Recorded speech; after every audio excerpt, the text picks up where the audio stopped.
Hello friend, welcome to success magic success. मैं मनराज सिंह आज एक नए वीडियो और नए टॉपिक के साथ आप सबके को स्वागत करता हूं। आज का हमारा टॉपिक है विटामिन्स एंड मिनरल्स, जिसमें हम विभिन्न विटामिन और मिनरल्स के बारे में स्टडी करेंगे जो कि हमारी बॉडी के लिए बहुत ही इंपॉर्टेंट हैं। और इसके अतिरिक्त हमने इसमें 40 क्वेश्चन ऐड किए हैं जो अक्सर कॉम्पिटिटिव एग्जाम में पूछे गए हैं, और उसके बाद लास्ट में कुछ क्वेश्चंस की क्विज भी रखी है। तो आप लोग हमारे वीडियो के साथ बने रहें। तो आइए शुरू करते हैं। जैसा कि आप देख पा रहे हैं, जो हमारे विटामिन है, vitamin A, vitamin B, vitamin C, vitamin D, vitamin K और विटामिन ई, ये हमारे कुछ महत्वपूर्ण मिनरल विटामिन हैं। इसके अतिरिक्त आयोडीन, मैग्नीशियम, कोबाल्ट, कॉपर, ये कुछ हमारे लिए जिंक, ये अन्य मिनरल्स है जो हमारे बॉडी के लिए बहुत ही इंपॉर्टेंट है। तो पहला देखते हैं, जैसे कि आप विटामिन ए देख रहे हैं। दूसरा हमारा है विटामिन बी वन के अंतर्गत बहुत सारे विटामिन होते हैं, जिसे बी वन को थायमिन कहते हैं। और जो विटामिन ए होता है वह गाजर में पाया जाता है। विटामिन बी2 को राइबोफ्लेविन कहते हैं। विटामिन बी3 को नियासिन कहते हैं। विटामिन बी6 को विटामिन बी12, तो ये कुछ बी कॉम्प्लेक्स जिसको बोलते हैं। टोटल मिला के सभी विटामिन का जो मतलब समूह होता है वो बी कॉम्प्लेक्स कहलाता है। जो विटामिन 12 हो गया। उसके बाद आता है हमारा विटामिन सी, आपको पता खट्टे पदार्थों से प्राप्त होता है। फिर आता है ये कैल्शियम, हमारे बॉडी के लिए बहुत ही इंपॉर्टेंट मिनरल्स है। उसके बाद विटामिन डी हमें धूप से, और जो मुख्यतः धूप ही इसका स्रोत है, विटामिन डी से हमें उससे प्राप्त होता है। अगला है हमारा विटामिन ई, ये हमें त्वचा के लिए बहुत ही आवश्यक है और यह अंकुरित अनाज, दालें आदि से मिलता है। अगला हमारा विटामिन है मिनरल्स है folic acid. Folic acid blood के लिए बहुत इंपॉर्टेंट रहता है। अगला हमारा इंपॉर्टेंट विटामिन है विटामिन के, जो कि हरे पत्तेदार सब्जियों से प्राप्त होता है। उसके बाद कुछ मिनरल्स है जैसे आयोडीन, जो हमारे शरीर के लिए बहुत आवश्यकता रहता है। आयरन, ये मेंटली प्रिपेयर करने के लिए बहुत इंपॉर्टेंट रहता है। अगला है मैग्नीशियम, बॉडी बिल्डिंग के लिए, मतलब हमारे शारीरिक क्षमता को बढ़ाने के लिए बहुत ही आवश्यक होता है मैग्नीशियम। अगला हमारा है पोटेशियम, जो कि रक्त का थक्का में भी सहायक होता है और बॉडी को स्ट्रॉन्ग बनाता है। अगला है सिलेनियम, और लास्ट है जिंक। जिंक बॉडी पेन को दूर करने में काम आता है। तो ये कुछ हमारे इंपॉर्टेंट विटामिन और मिनरल्स हैं। तो आइए इनके बारे में डिटेल से स्टडी करते हैं। तो आइए शुरू करते हैं। तो जैसा कि स्क्रीन पे आप देख पा रहे हैं, पहला हमारा जो विटामिन है विटामिन बी है, जिससे मुख्यतः रतौंधी रोग से बचाव के लिए इम्पोर्टेंट है।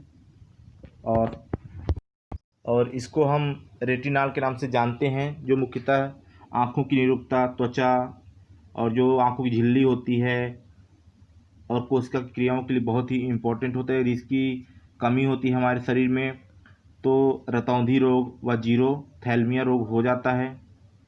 यह मुख्यतः इसका मतलब कमी के से हो जाता है। और इसके जो स्रोत हैं दूध, अंडा, पनीर, हरी साग सब्जी और मछली है। आपने देखा हो मछली का तेल जो होता है वो विटामिन ए का सबसे अच्छा स्रोत माना जाता है। तो दूसरा हमारा जो विटामिन इंपॉर्टेंट विटामिन है वो है बी।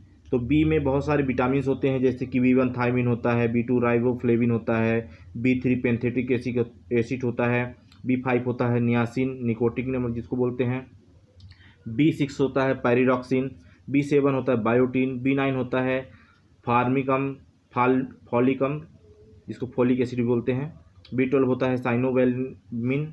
तो ये कुछ हमारे बी कॉम्प्लेक्स के उदाहरण हैं, जिसमें कि 7 से 8 कुल मिला के 8 विटामिन आते हैं बी कॉम्प्लेक्स में। तो आइए एक एक करके इनके बारे में जान लेते हैं। तो पहला जो हमारा बी कॉम्प्लेक्स के अंतर्गत विटामिन है वह है बी1, जिसका रासायनिक नाम थायमिन है। और इसकी कमी से बेरी रोग हो जाता है। जो इसका मुख्य स्रोत है मूंगफली, तिल, सूखी मिर्च, अंडा, गाजर, खमीर, दूध, साबुत अन्न, समुद्री भोजन, चावल आदि हैं।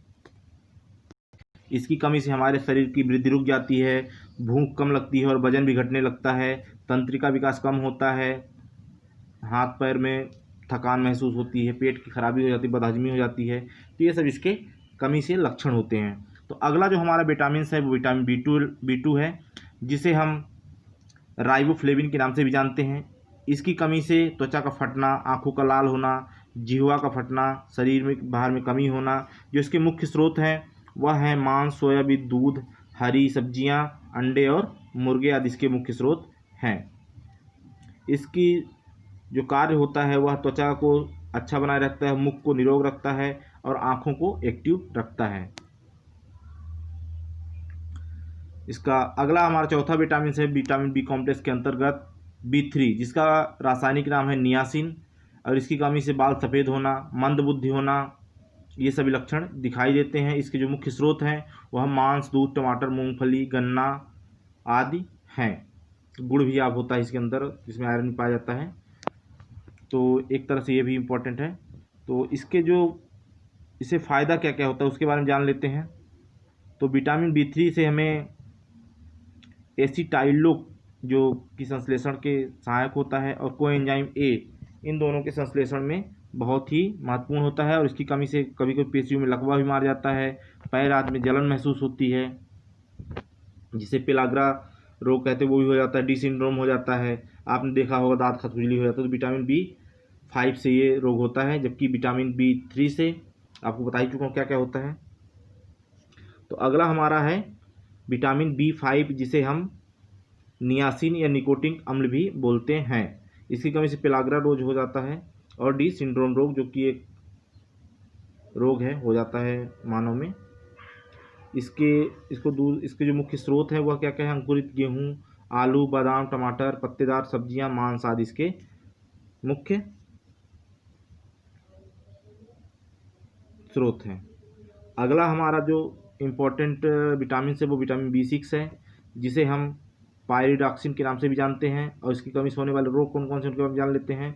तो शरीर में वृद्धि में कमी, एनीमिया से क्या होता है? रक्त अल्पता हो जाती है, त्वचा रोग, त्वचा का खुरदरापन हो जाता है, त्वचा सूखी सूखी लगने लगती है, तो यह इसकी कमी से लक्षण है। तो इसको कैसे दूर किया जा सकता है? तो इसके स्रोत जो हैं यकृत, मांस, अनाज, हरी सब्जी, अंडे की जर्दी आदि, ये सभी क्या है इसके प्रमुख स्रोत हैं। और इसकी कमी से जैसे हमारे बॉडी में जब ब्लड नहीं रहेगा तो शरीर का वेट भी कम हो जाता है इसकी कमी से। तो अगला विटामिन देखते हैं हमारा विटामिन B7, जिसे H विटामिन के नाम से भी जानते हैं, और इसे हम बायोटिन बोलते हैं। यह हमारे कार्बोहाइड्रेट के पाचन में, त्वचा वालों की ग्रोथ में सहायक होता है। इसका नाम, तो इसके मुख्य स्रोत हैं वह मांस है, अंडा है, यकृत है, दूध है, बाजरा, ज्वार, यानी एक तरह से ये कहा जाए कि जो भी मतलब दूध दही होता है उसमें भी पाया जाता है, मांस, मछली, अंडा। और इसकी जो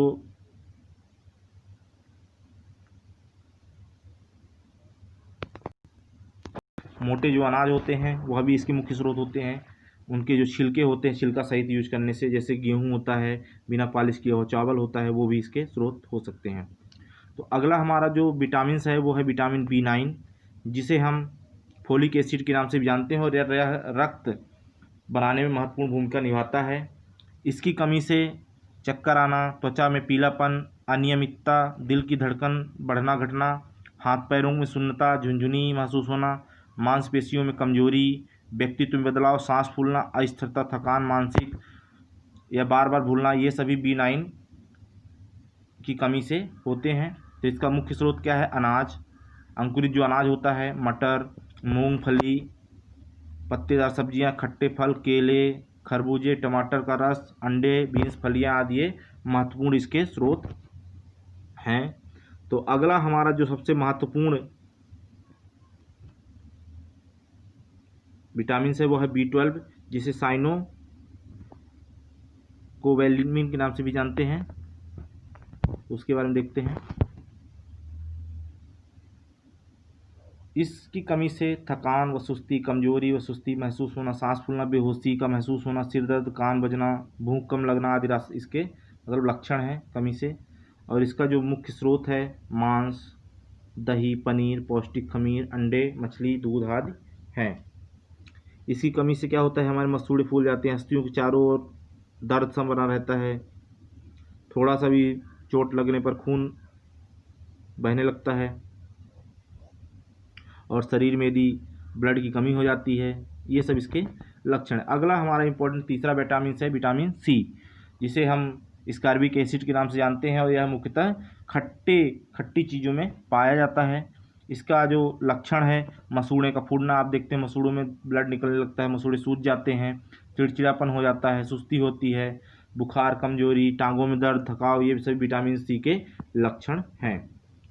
तो यह कहाँ कहाँ से प्राप्त होता है? तो यह हमें मुख्यतः नींबू, संतरा, अमरूद, मतलब खट्टे पदार्थ जो भी होते हैं उनसे प्राप्त होता है। कहने का मतलब ये है, सीधे से समझ सकते हैं। अगला हमारा विटामिन है विटामिन डी, जिसे हम कैल्सीफेरॉल के नाम से जानते हैं, क्योंकि यह कैल्शियम के लिए ही होता है।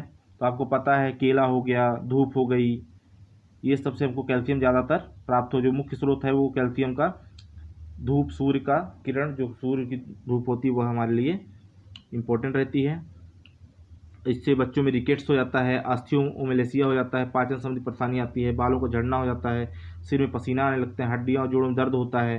तो ये सभी इसके लक्षण हैं। इसको दूर करने के लिए मैंने आपको बताया केले, पीले भाग का टमाटर, हरी सब्जियां, शलजम, नींबू, माल्टा, मूली, पत्ता गोभी, पनीर, अधिकतर सफ़ेद चीज़ें क्या होती हैं, इसका मुख्य स्रोत होती हैं। जैसे कि मूली हो गया, केला हो गया, अंडे की जर्दी हो गई।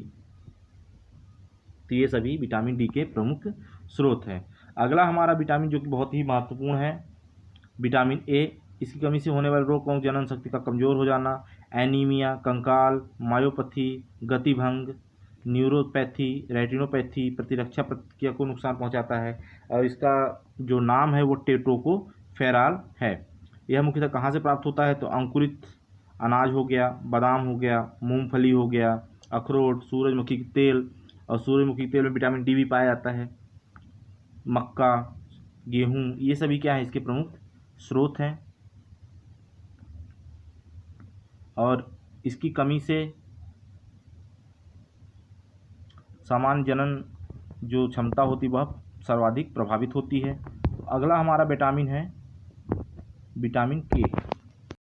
अगला और अंतिम हमारा जो विटामिन है वह विटामिन के है, जिसे फ्लीक्विनन के नाम से भी जाना जाता है। यह मुख्यतः हमारे रक्त को जमाने में सहायक करता है। जैसे कहीं ब्लीडिंग होने लगती है तो वो हमारे जो सीरम होता है उसको जमाने में सहायक करता है। इसका जो मुख्य स्रोत है वो हरी सब्जियां, सोयाबीन का तेल, टाट, टमाटर आदि, ये इसके प्रमुख स्रोत हैं। और इसी विटामिन के द्वारा हमारे आंतों में जीवाणु का संश्लेषण भी होता है, जिससे कि हमारा भोजन पचित होता है। और इसकी कमी से हाथ पैरों में ऐंठन, रुधिर का स्राव होना आदि लक्षण दिखाई देते हैं।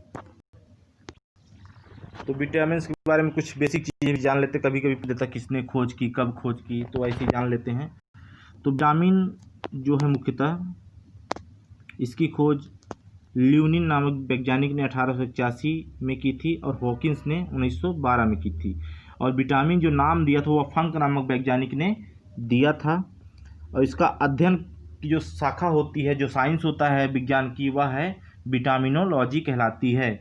इसमें बहुत सारे कुछ मिनरल्स होते हैं, छोटे छोटे होते हैं, जो बहुत ही क्रियाओं को नियंत्रित करते हैं, उसके लिए आवश्यक होते हैं।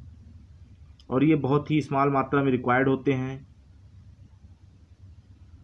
और इसके बारे में कुछ और, जैसे कि कुछ घुलनशील विटामिन होते हैं, कुछ अघुलनशील विटामिन होते हैं। जैसे कि आप देख पा रहे स्क्रीन में, वसा में जो घुलनशील विटामिन है वह बी है और जल में भी घुलनशील है।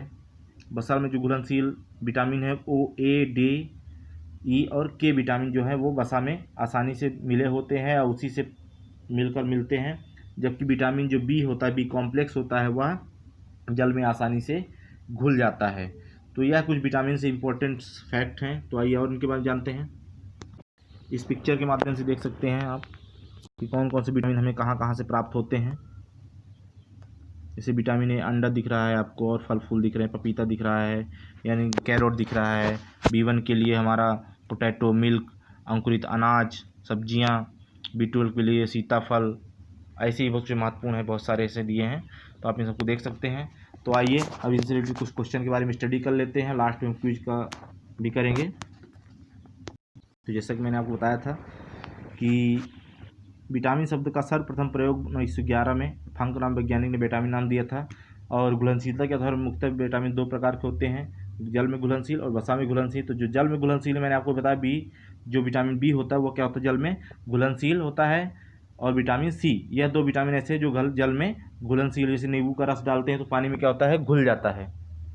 लेकिन जो विटामिन ए तेल होता है वो पानी में क्या होता है, घुलता नहीं है, वो सिर्फ वसा में ही घुलेगा। तो जो हमारा विटामिन जल में घुलनशील है वह है बी और सी। तथा जो वसा में घुलनशील विटामिन है वो vitamin A, vitamin D, vitamin E और विटामिन के, यानी 4 विटामिन जो है हमारे वसा में घुलनशील हैं और 2 विटामिन ऐसे जो जल में घुलनशील है। इनमें से 3 ऐसे विटामिन हैं जो हमारे बॉडी के अंदर ही जनरेट होते हैं, जैसे कि विटामिन ए, डी और के। ये तीनों विटामिन हमारे शरीर में बनते हैं। आपको पता है जो विटामिन ए है वह यकृत या लीवर में बनता है। विटामिन डी हमें सूर्य की धूप की रोशनी से हमारी त्वचा के द्वारा बनाया जाता है, जबकि जो इम्पोर्टेंट है विटामिन के वह छोटी आंत स्मॉल इंटेस्टाइन में बनता है। तो आइए कुछ महत्वपूर्ण क्वेश्चन देख लेते हैं, जैसे कि हमारा फर्स्ट क्वेश्चन है, मानव शरीर में इन्फेक्शन रोकने के लिए कौन सी विटामिन मदद करता है? तो वह जो महत्वपूर्ण विटामिन है वह है विटामिन ए, जो कि इन्फेक्शन को रोकता है। अगला महत्वपूर्ण क्वेश्चन है, कौन सा विटामिन प्रतिरक्षा प्रदान करता है, जो इम्यूनिटी को बूस्ट करता है? आपने देखा होगा विटामिन ई भी हमारी इम्यूनिटी को बूस्ट करता है और विटामिन ए मुख्यतः प्रतिरक्षा तंत्र में मुख्य भूमिका निभाता है, और विटामिन सी हमें दांतों संबंधित कैल और के जो है रक्त के थक्का और ई जो है जननांग संबंधित बीमारियों को दूर भगाता है। तो इसका आंसर हो जाएगा विटामिन ए। अगला क्वेश्चन देखते हैं, मानव शरीर में विटामिन ए कहाँ भंडारित होता है? जैसा कि मैंने अभी आपको बताया है यकृत में भंडारित होता है। यह सभी क्वेश्चन जो अभी आप तक जो बताया गया उसी में बेस आधारित है। अगला क्वेश्चन देखते हैं, विटामिन ए व बी के आविष्कारक कौन हैं? तो जैसे विटामिन नाम किसने दिया था? फैंक ने दिया था। जो आविष्कार किया था ए और बी विटामिन का वह मैक्लूलन ने किया था। हार्पिंग होल्कर कौन थे? शुरू में इन्होंने खोजा था उसको। तो अगला क्वेश्चन देखते हैं, परजीवी जो फसल होती है, ट्रांसजेनेटिक कोड होती है, स्वर्ण चावल किस वांछित लक्षण के लिए तैयार की जाती है? जो स्वर्ण गोल्ड कॉर्प होती है चावल की, वह हमें विटामिन ए प्रदान करती है। तो अगला क्वेश्चन देखते हैं, निम्नलिखित में से कौन सा एक विटामिन ए का प्रचुर स्रोत है? तो आपको पता है विटामिन ए लगभग पीले पदार्थ जैसे कि आपका गाजर हो गया, टमाटर हो गया, इन सब में, पपीता हो गया, में प्राप्त होता है। तो इसका आंसर हो जाएगा आम। पपीता भी हो सकता है, लेकिन मुख्यतः विटामिन ए कहाँ पाया जाता है? आम में। आम की जगह, आम के अलावा कैरोट में पाया जाता है विटामिन ए। तो इसका आंसर आप बी भी लगा सकते हैं और आम भी लगा सकते हैं।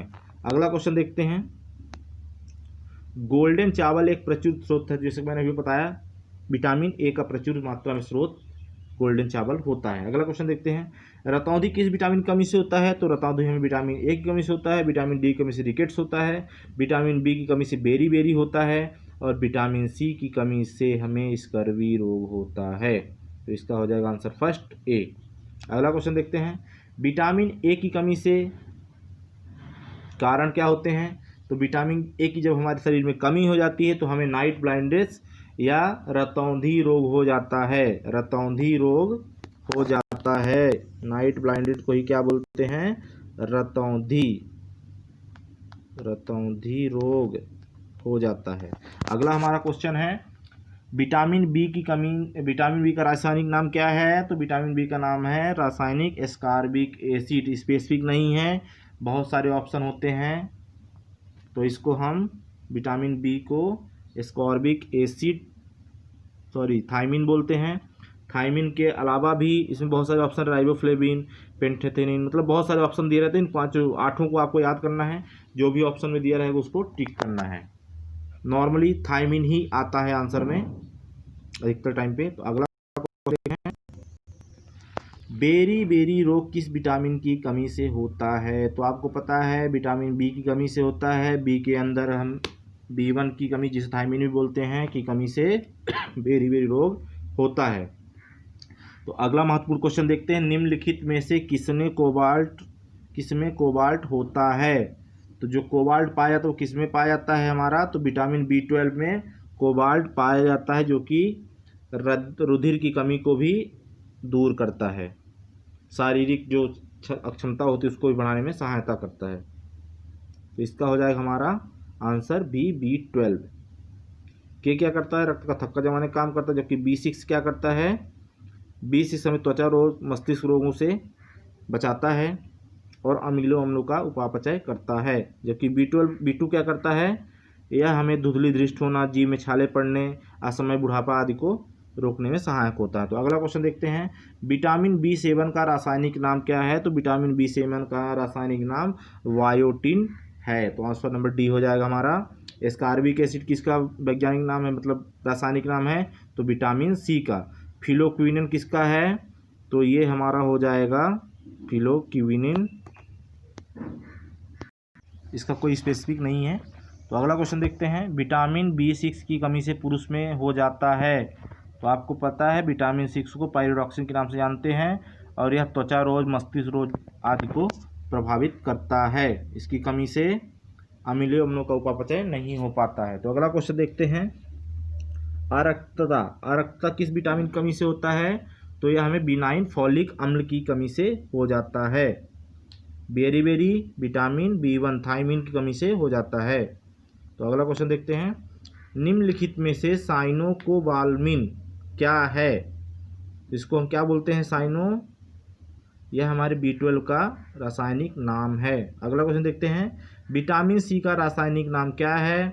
तो विटामिन सी का रासायनिक नाम एस्कॉर्बिक एसिड है। जबकि रेटिनॉल किसका रासायनिक नाम है? तो ये विटामिन ए का, कैल्सीफेरॉल विटामिन डी का, टोकोफेरॉल विटामिन जो हमारा ई होता है उसका रासायनिक नाम है। अगला क्वेश्चन देखते हैं, स्कर्वी रोग किस विटामिन की कमी से होती है? तो आपको पता है स्कर्वी रोग विटामिन सी की कमी से होती है, जबकि डी की कमी से रिकेट्स होता है, विटामिन ए की कमी से नाइट ब्लाइंडनेस या रतौंधी होता है, विटामिन बी की कमी से बेरी रोग हो जाता है। तो अगला क्वेश्चन देखते हैं, विटामिन जो खट्टे फलों में पाया जाता है तथा चर्म को स्वस्थ रखने के लिए आवश्यक होता है वह हमारा होता है विटामिन सी। तो अगला क्वेश्चन देखते हैं, कौन सा विटामिन गर्म करने पर नष्ट हो जाता है? तो आपको पता है विटामिन सी जो होता है गर्म करने पर नष्ट हो जाता है, खराब हो जाता है। तो अगला क्वेश्चन देखते हैं, किस विटामिन की कमी के कारण मसूड़ों में रक्त आता है और दांत हिलने लगते हैं? तो आपको पता है विटामिन सी की कमी से स्कर्वी रोग हो जाता है, मसूड़ों से संबंधित बहुत सारे रोग हो जाते हैं, दांत हिलने लगते हैं, टूट जाते हैं, गिर जाते हैं।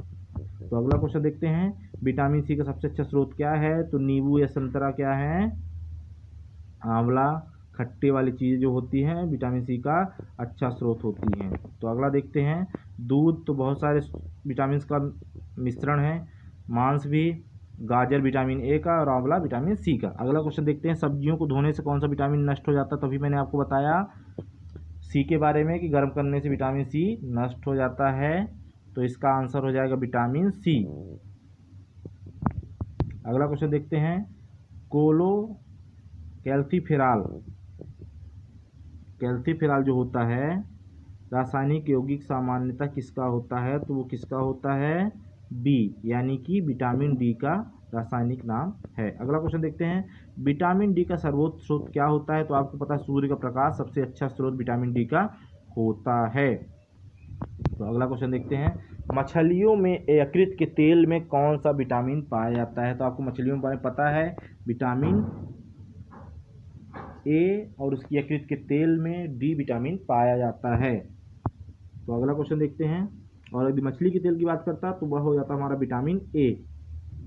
तो अगला क्वेश्चन देखते हैं, बच्चों के अंगों की अस्थियां मुड़ जाती हैं यदि कमी हो।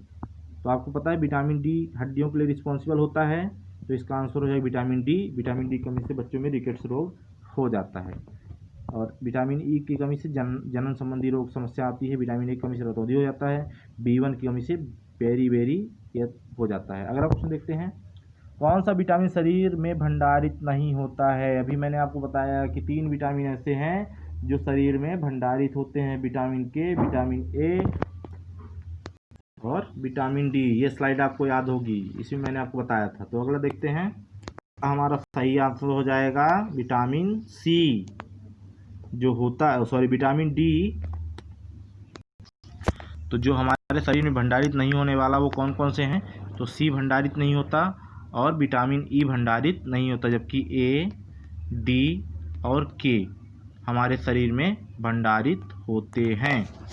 ए यकृत से, के छोटी आंत से, स्मॉल इंटेस्टाइन, और डी हमारी त्वचा से प्राप्त होता है। तो इसमें आप एक्चुअल में जिसका आंसर होता है विटामिन सी और ई होना चाहिए। तो मुख्यतः इसमें आप सी को टिक कर सकते हैं, यहाँ पे आंसर सी हो जाएगा, यानी कि ऑप्शन नंबर बी सही होगा। और आंसर सी होगा।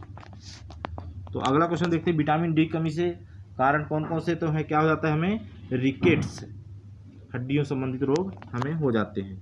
तो अगला क्वेश्चन, सनशाइन में कौन सा विटामिन पाया जाता है, जो सूर्य का प्रकाश होता है उसमें कौन सा विटामिन पाया जाता है, तो विटामिन डी पाया जाता है। अगला क्वेश्चन देखते हैं, विटामिन ई का रासायनिक नाम क्या है, तो विटामिन ई को हम टेकोफेराल के नाम से जानते हैं, ऑप्शन नंबर डी सही हो जाएगा। जबकि पायरिडॉक्सिन किसको नाम से जाना जाता है, इसको हम B6 के नाम से जानते हैं, राइबोफ्लेविन को विटामिन B2 के नाम से और रेटिनॉल को विटामिन ए के नाम से। तो अगला देखते हैं, विटामिन ई का महत्वपूर्ण स्रोत निम्नलिखित में से क्या है, तो विटामिन ई का स्रोत आपको अंकुरित अनाज इसका मुख्य स्रोत है। अगला क्वेश्चन देखते हैं, नपुंसकता या बाध्यता किस विटामिन कमी से होता है, तो विटामिन ई जो होता है उसकी कमी से हो जाता है यह रोग, नपुंसकता। अगला क्वेश्चन देखते हैं, विटामिन ई विशेषतः किसके लिए महत्वपूर्ण है, ई जनन संबंधी रोगों के लिए, लिंग ग्रंथियों की सामान्यतः क्रिया के लिए यह बहुत ही आवश्यक है। अगला क्वेश्चन देखते हैं, विटामिन के रासायनिक का नाम क्या है, तो जो विटामिन के है उसको किस रासायनिक नाम से जानते हैं, तो उसे फ्लेवोक्विनोन के नाम से जानते हैं, ऑप्शन नंबर डी। अगला क्वेश्चन देखते हैं, कौन सा विटामिन रक्त का थक्का बनाने के लिए सहायक होता है, तो विटामिन के हमारे रक्त के थक्का जमने के लिए आवश्यक होता है, सहायक होता है। तो अगला क्वेश्चन देखते हैं, विटामिन शब्द किसने दिया था, तो विटामिन शब्द आपको पता, मैंने आपको बताया था कि विटामिन शब्द जो नाम फंक नामक जो वैज्ञानिक थे उन्होंने यह नाम दिया था। तो अगला क्वेश्चन देखते हैं, कौन सा विटामिन वसा में घुलनशील होता है, जैसा कि मैंने आपको बताया था कि विटामिन दो तरह के होते हैं, एक कुछ वसा में घुलनशील और कुछ जल में घुलनशील। तो जल में जो घुलनशील विटामिन होते हैं वह विटामिन सी था हमारा, और विटामिन, तो दो हमारे जो विटामिन बी और सी क्या है वो जल में घुलनशील हैं, जबकि जो चार अन्य विटामिन हैं जैसे कि ए, डी, ई और के, ये क्या है, वसा में घुलनशील विटामिन है। तो ये सभी क्वेश्चन मैंने इसी से बनाए हैं, तो आप लोग इसको अच्छे से पढ़ें, और क्विज लास्ट में है उसको भी ध्यान से आंसर करें आप लोग कमेंट बॉक्स में। तो अगला देखते हैं क्वेश्चन, ये सभी इसके अलावा जो विटामिन ई है वह भी क्या है, वसा में घुलनशील है। तो चार जो हमारे विटामिन हैं, यानी कहना चाहिए कि ए, के, ई और डी, ये चार विटामिन वसा में घुलनशील है, जबकि बी और सी जो दो विटामिन वह काहे में घुलनशील हैं, जल में घुलनशील है। तो इसको आपको नोट कर लेना है। तो अगला क्वेश्चन देखते हैं, जल में घुलनशील विटामिन कौन से हैं, तो अभी मैं आपको बता ही दिया हूं कि विटामिन बी और सी जो हैं जल में घुलनशील विटामिन है, तो ऑप्शन नंबर सी इसका सही हो जाएगा, ए और बी दोनों, यानी विटामिन बी और विटामिन सी। तो देखते हैं, अगले क्वेश्चन में हमारी क्विज स्टार्ट हो जाती है। तो इस क्विज को आप लोग देख सकते हैं और इसका कमेंट बॉक्स में आंसर कर सकते हैं। आप लोग कितने इसका आंसर सही कर सकते हैं, मिला सकते हैं, टोटल करके हमें कमेंट बॉक्स में कमेंट करिएगा। जिससे आप देख पा रहे हैं रक्त का थक्का बनाने में कौन सा व्यवसाय करता है, तो आप इसका ऑप्शन समझ गए हैं कौन सा होगा। अगला क्वेश्चन है, गोल्डन चावल किसका मतलब स्रोत होता है, तो आप ये भी समझ गए, इसका भी आंसर सेम है पिछले वाले की तरह ही। अगला है, निम्नलिखित विटामिनों में किस में कोबाल्ट होता है, तो मैंने आपको बताया था जो लास्ट वाला आपको बी कॉम्प्लेक्स में बताया था, साइनोकोवैलेमिन नामक जो है उसमें, आप समझ गए इसका क्या आंसर होगा, लगभग B12 होगा। अगला है, विटामिन डी कमी से कौन सा रोग होता है, तो आप समझ गए कौन सा रोग, किससे संबंधित रोग होता है, रिकेट्स। उस विटामिन का नाम बताइए जो किसी मांसाहारी भोजन में नहीं मिलता है, तो आपको पता है खट्टा वाला। कौन सा विटामिन हमारे शरीर में सबसे अधिक तीव्रता से बनता है, तो इसका भी आंसर आपको पता होगा। विटामिन डी अनिवार्य है किसके लिए, कैल्शियम के अवशोषण के लिए हो जाएगा इसका आंसर, ये सभी के लिए आवश्यक है। निम्नलिखित में विटामिन कमी के कारण मसूम रक्त आता है, दांत हिलने लगते हैं, तो किस विटामिन कमी से, तो आपको पता ही है। अगला क्वेश्चन देखते हैं, विटामिन B12 में कोबाल्ट की मौजूदगी को सर्वप्रथम किसने सिद्ध किया था, इसको आप सर्च करके देख सकते हैं। अगला क्वेश्चन है, विटामिन सी को और किस नाम से जाना जाता है, तो आपको पता है इसका आंसर क्या हो जाएगा। अगला क्वेश्चन है, प्रातःकालीन धूप में मानव शरीर में निम्नलिखित में कौन सा विटामिन उत्पन्न होता है, तो आपको पता है कौन सा ऑप्शन हो जाएगा इसका सही आंसर। अगला क्वेश्चन, निम्नलिखित में कौन सा विटामिन जल में घुलनशील है, तो अभी आपको मैंने बताया कि जो बी और सी है वो क्या है, जल में घुलनशील विटामिन हैं। अगला क्वेश्चन देखते हैं, विटामिन डी की कमी से कौन सी बीमारी हो जाती है, तो विटामिन डी की कमी से कौन सी बीमारी कार्य तो आपको पता ही है। विटामिन सी की कमी से स्कर्वी होता है। अगला देखते हैं क्वेश्चन, विटामिन शब्द का प्रयोग सर्वप्रथम 1911 में किसने किया था? तो इसका भी आंसर आपको पता है, रिपीटेड क्वेश्चन है। निम्नलिखित में से कौन से यौगिक किस समूह को सहायक आहार अकारक कहा जाता है? तो जो विटामिन के साथ साथ मिनरल्स होते हैं, प्रोटीन्स होते हैं, वसा होते हैं, सभी उसके सहायक रहते हैं। तो अगला क्वेश्चन देखते हैं, विटामिन ई का महत्वपूर्ण स्रोत निम्नलिखित में कौन सा है? तो आपको आंसर पता है, क्वेश्चन रिपीटेड है। अगला क्वेश्चन देखते हैं, मानव शरीर में सर्व संक्रमण को रोकने में मदद करने वाला विटामिन कौन सा है? फर्स्ट वाला ही बताया था आपको, लास्ट का। मानव शरीर में इन्फेक्शन रोकने की कौन सा विटामिन मदद करता है? तो इसका सही आंसर हो जाएगा ए। यह कुछ महत्वपूर्ण प्रश्न थे जो क्विज में मैंने इंक्लूड किए थे। तो इसी तरह महत्वपूर्ण जानकारियों के साथ हमारे साथ जुड़े रहें। तब तक के लिए अलविदा, मिलते हैं नेक्स्ट वीडियो के साथ। तब तक आप देखते रहें, एंजॉय करते रहें अपनी लाइफ को, और ज़्यादा से ज़्यादा स्टडी करें ताकि आने वाले एग्ज़ाम में आपको निश्चित रूप से सफलता मिले। इसी शुभकामना के साथ बहुत बहुत धन्यवाद। तब तक के लिए अलविदा।